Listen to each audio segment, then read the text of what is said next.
पहले क्या होता था कि आप टूरिस्ट वीज़े पे जो आते थे या विज़िट वीज़े पे जो आते थे, उसके अंदर आप जॉब नहीं कर सकते थे, ठीक है? लेकिन अब इन्होंने क्या कर दिया है कि आप यहाँ पे अगर टूरिस्ट वीज़े पे हैं, एक उसके अंदर फ़ायदा हो सकता है कि जिसके अंदर आप अगर उस तरह का कोई रोल कर रहे हैं, तो आप अपना स्टे जो है एक्सटेंड कर सकते हैं। हेलो गाइस, कैसे हैं? उम्मीद है आप लोग खैर खैरियत से होंगे। जी हाँ, जैसे आप चौंक गए हैं थंबनेल को देख के, मैं भी बिल्कुल ऐसे ही चौंक गया था। और कुछ देर तक तो मुझे भी समझ नहीं आया था कि ये वीज़ा है किस तरह का, और काफ़ी कन्फ्यूजन थी इसके अंदर। तो मैंने सोचा कि वीडियो बनाई जाए ताकि आप लोग जो हैं वो कंफ्यूज ना हो और आपको जो है वो इन्फॉर्मेशन सही और क्लैरिटी के साथ मिले। तो चलें, इस वीडियो के अंदर जो है हम इसको थोड़ा सा डाइसेक्ट करेंगे और जानेंगे कि ये चेंज क्या है और इस चेंज से आपको क्या फ़ायदा होगा। चलें वीडियो को स्टार्ट करते हैं। अच्छा, तो बेसिकली जो इन्होंने किया क्या है, इन्होंने जो है वो कोई मेजर चेंज नहीं किया है मेरे हिसाब से। पहले क्या होता था कि आप टूरिस्ट वीज़े पे जो आते थे या विज़िट वीज़े पे जो आते थे, उसके अंदर आप जॉब नहीं कर सकते थे, ठीक है? लेकिन अब इन्होंने क्या कर दिया है कि आप यहाँ पे अगर टूरिस्ट वीज़े पे हैं, तो आप ऑनलाइन अपने किसी रिमोट एम्प्लॉयर्स के साथ काम कर सकते हैं, ठीक है ना? देखने में और समझने में ज़रा सी कोई अजीब सी बात लग रही है कि ये क्या बात हुई कि रिमोटली अगर आप काम कर रहे हैं, तो फिर तो आप कहीं से भी काम कर सकते हैं, तो यहाँ आने की क्या ज़रूरत है या यहाँ आके काम करने में आपका क्या एडवांटेज होगा? तो उसको मैं थोड़ा सा एक्सप्लेन करता हूँ कि ये करना क्या चाह रहे हैं और उन्होंने ये क्यों किया है।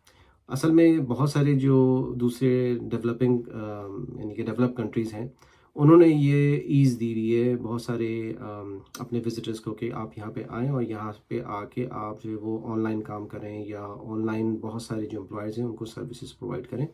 आपको वर्क वीज़े की ज़रूरत नहीं होगी। अच्छा, इन्होंने करने की तो वही कोशिश की है, लेकिन उसमें फिर अगेन कैप लगा दिया है। वो कैप कैसे लगा है कि आप यहाँ पे आएँ और यहाँ पे आके आप रिमोटली काम करें अपने एम्प्लॉयर्स के लिए। न्यूजीलैंड के एम्प्लॉयर्स के लिए आप काम नहीं कर सकते फिज़िकली। और इसके अलावा जो है वो अगर आप अपने कंट्री में ऐसे रोल में हैं जिसके लिए फ़िज़िकल आपकी प्रेजेंटेशन यहाँ पे चाहिए, फॉर एग्ज़ाम्पल सेल्स पर्सन है या मार्केटिंग पर्सन है, तो वो काम भी आप यहाँ बैठ के नहीं कर सकते, ठीक है ना? यानी कि आप सपोज़ आपकी कंपनी पाकिस्तान में है और इंडिया में है, और वो आपको यहाँ भेजती है और आप सपोज़ टूरिस्ट वीज़े पे हैं या विज़िटर वीज़े पे हैं, तो आप यहाँ बैठ के उनके लिए काम नहीं कर सकते। क्यों? इसलिए कि आपके रोल के अंदर फ़िज़िकल रिप्रेजेंटेशन जो है वो इन्वॉल्व है, यानी फ़िज़िकली आपको यहाँ होना ज़रूरी है। तो यहाँ बैठ के आप पाकिस्तान या इंडिया की कंपनी के लिए उनके लिए सेल्स रिप्रेजेंटेटिव या मार्केटिंग या बिज़नेस डेवलपमेंट मैनेजर वगैरह इस तरह का कोई काम नहीं कर सकते। तो बड़ी अजीब-सी बात है मेरे लिए। तो मुझे ऐसा लगता है कि ये उन लोगों को फ़ायदा देगा कि जो लोग जो कि ऑलरेडी टूरिस्ट वीज़े पे हैं, यानी एज़ ए टूरिज़्म ही यहाँ पे आए हैं, और वो उनका काम का नेचर या नौइयत ऐसी है कि वो ऑनलाइन बहुत सारे अपने एम्प्लॉयर्स को सर्व करते हैं। तो उस केस में लीगली वो यहाँ से काम कर सकते हैं, उनको कोई बाउंडिंग नहीं होगी और उनको कोई टैक्स जो है वो पे नहीं करना पड़ेगा न्यूजीलैंड को। बट उसमें भी उन्होंने एक कैप लगा दी है कि अगर आपने 92 डेज़ से ज़्यादा काम किया है विदिन 12 मंथ्स, तो आप पे जो है वो टैक्स लागू होगा, यानी कुछ ना कुछ आपने टैक्स न्यूजीलैंड को देना पड़ेगा। तो मेरे ख़्याल से इन्होंने दोनों तरफ से अपनी ही रखी है कि कोशिश यही एक तरह से शो ऐसा किया है कि आपको बहुत बड़ा एडवांटेज होगा, आप रिमोटली यहाँ से बैठ के काम कर सकते हैं। लेकिन ये है कि अगर ज़्यादा काम करेंगे तो आपको जो है वो टैक्स भी देना पड़ेगा।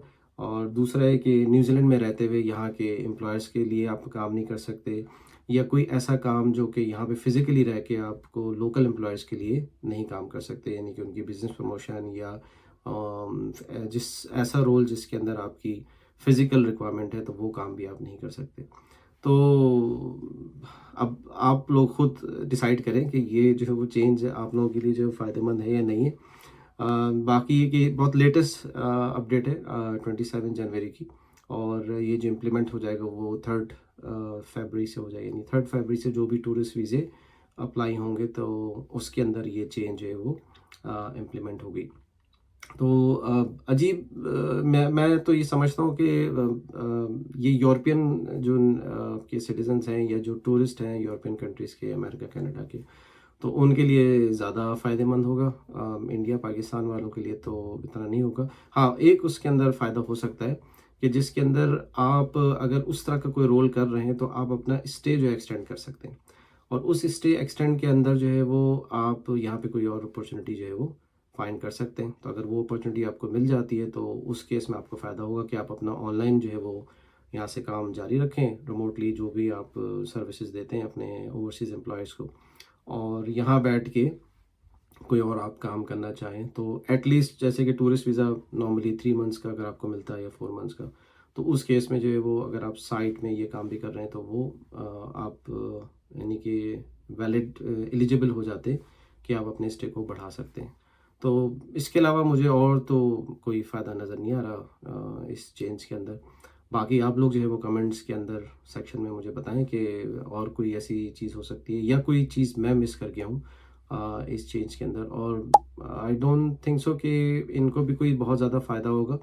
ٹیکس کے حوالے سے ہو سکتا ہے کہ جو دوسرے کنٹری کے لوگ جو یہاں پہ آ رہے ہیں ٹورزم پہ تو وہ ساتھ ساتھ جو ہے وہ کام بھی کریں اور ان کو ٹیکس بھی پے کریں.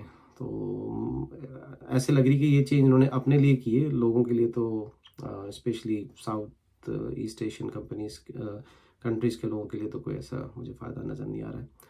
تو آئی ہوپ کہ میں جو ہے ایکسپلین کر سکا. باقی میں لنک جو ہے وہ ڈسکرپشن میں شیئر کر دوں گا، تو آپ جا کے باقاعدہ جو ڈیٹیل میں بھی دیکھیں کہ کیا چینجز ہیں، اور کمنٹ سیکشن میں اپنا فیڈ بیک ضرور لکھیے گا. چلیں، ویڈیو اگر اچھی لگی ہوئی تو لائک کریے گا، شیئر کریے گا، اور اگر میرا چینل سبسکرائب نہیں کیا ہے تو وہ بھی کر لیں تاکہ میرے آنے والی ویڈیو جو ہے وہ آپ دیکھ سکیں. تو چلیں، ملاقات ہوتی ہے نیکسٹ ویڈیو میں. Take care, bye bye.